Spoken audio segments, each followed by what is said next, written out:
ఒక మంచి కంటెంట్ ఉన్న సినిమా డెఫినెట్గా ప్రేక్షకులు ఆదరిస్తారు.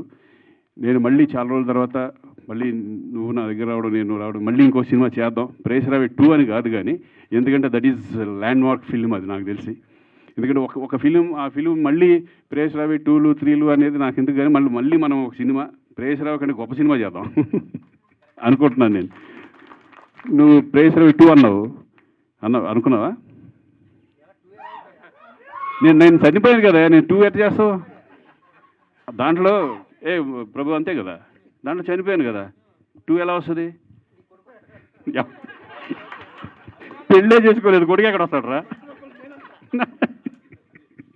అలా కాదు సార్, ప్రేయస్ రావేలో ఏంటంటే మిమ్మల్ని డబ్బు సంపాదించుకుని రమ్మని చెప్తాడు ఫాదరు, హీరోయిన్ ఫాదర్. మీరు వెళ్ళే చూపులో ఆయన పెళ్లి చేస్తాడు. పెళ్లి చేసిన తర్వాత రకరకాల ట్విస్టులు అండి.